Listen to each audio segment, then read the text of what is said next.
aquí también habría que irse a los orígenes para entender lo que está pasando y no fijarnos en el día a día, ¿sí? Este colapso financiero y económico que estamos viendo es el resultado de dos fraudes inmensos que estamos pagando todos. El primer fraude acontece en 1913, ¿sí? El 22 de diciembre de 1913, cuando en Estados Unidos un pequeño grupo de banqueros sionistas, ¿sí?, de la banca israelí anglosajona, le quitan al Congreso estadounidense la facultad de emitir los dólares, de emitir el dinero, y se la adjudican a ellos, con la creación de la Reserva Federal, ¿sí?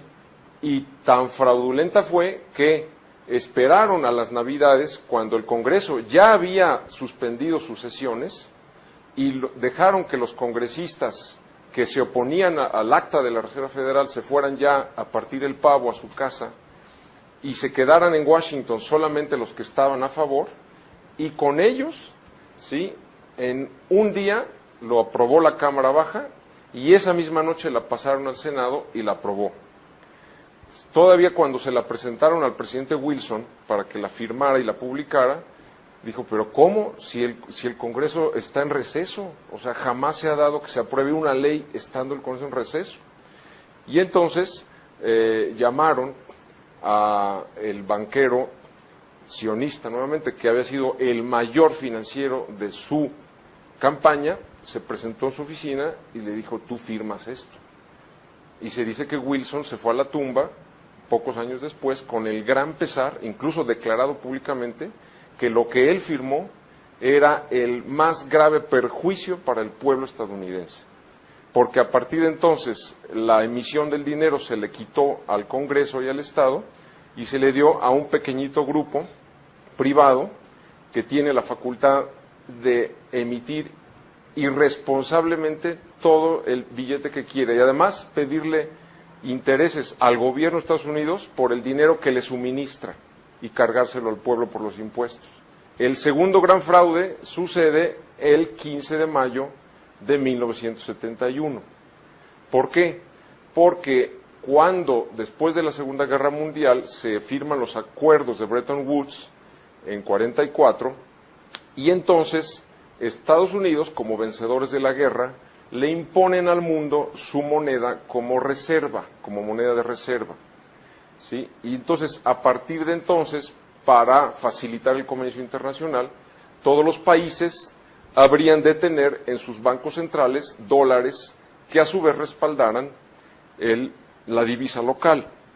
Ahora bien, el acuerdo de Bretton Woods establece que los dólares estarían respaldados por oro, a una razón de $35 la onza.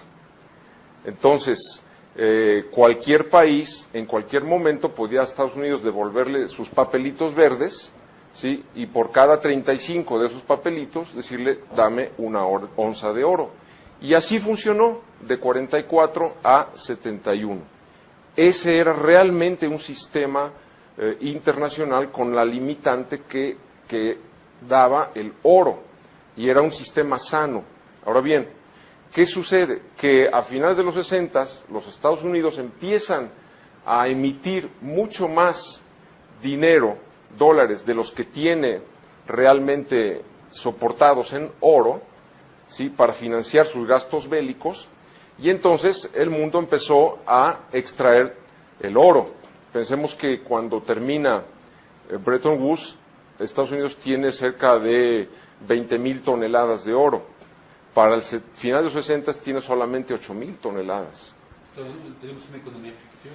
Entonces, en ese momento, el presidente Nixon, en vez de haber hecho lo que debió haber hecho, es decir, que era devaluar el dólar, simplemente dijo, yo no respeto más los acuerdos de Bretton Woods, yo ya no respaldo mi moneda, háganle como quieran. Y a partir de entonces, el mundo está inundado de papeles y papeles de dólares que no tiene absolutamente sustento. Es decir, los papeles o los dígitos de computadora en los saldos bancarios son nada, son eso, dígitos de computadora, nada más. Es decir, no. Entonces, por eso, si nosotros vemos la explosión que se llama la explosión de dólares en los bancos centrales, digamos, si de 44 a 71 hay una correlación exacta de dólares a oro, ¿sí? Mientras que de 71 al 2009, donde estamos, el oro en las bancas centrales ha crecido el 10% y ahora menos porque lo están vendiendo, y sin embargo la curva de dólares es realmente que estamos ya llegando, se calcula, a los 8 o 9 trillones, o sea, millones de dólares que está circulando, que no son nada. Ese es realmente el origen del problema de lo que está pasando. Ahora bien, con dinero ficticio que se crea sin ningún problema, lo acabamos de ver ahora con los rescates, inyectan 780,000 millones de dólares, 500,000 millones de dólares, porque no cuesta nada, o sea, es dinero, es crédito creado de la nada.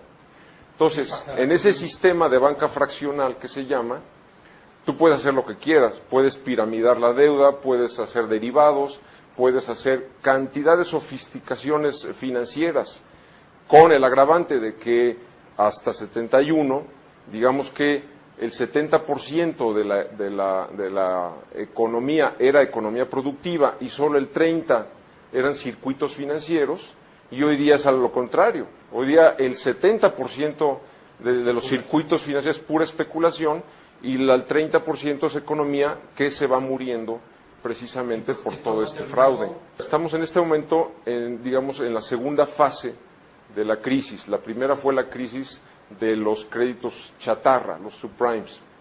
Después se derivó ahí a la crisis del crédito como tal, es decir, de los mercados de dinero, y con la consecuente caída de las bolsas, todo lo que vimos, ¿sí? Viene ahora la quiebra, la explosión de la burbuja de las tarjetas de crédito, que también los mayores bancos de Estados Unidos, sus 60, 70, 80% proviene de las tarjetas de crédito, y viene después la tercera fase, que es todavía peor, que es el colapso de los bonos del Tesoro. En este momento, ¿qué ha pasado?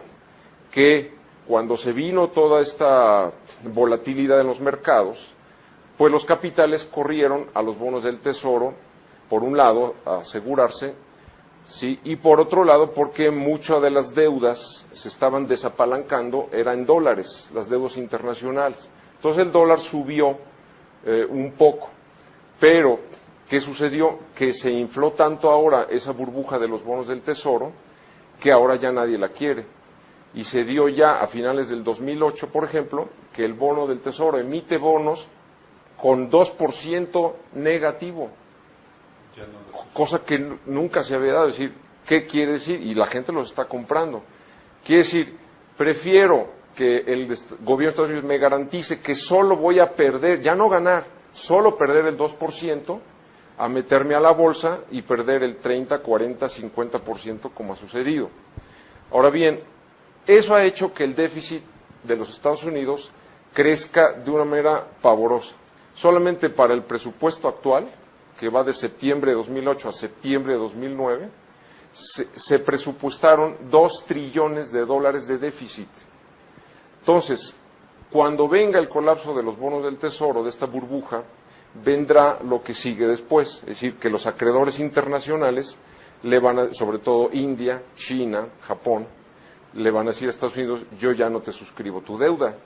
O sea, además de que estoy perdiendo, estoy yo soportando tu déficit y tu colapso financiero, yo ya no suscribo. Entonces, viene ahí la retirada de la deuda estadounidense, Estados Unidos declarándose en deuda, ¿sí? Y el dólar colapsándose a niveles que ni nos imaginamos. Algunos hablan hasta del 90%.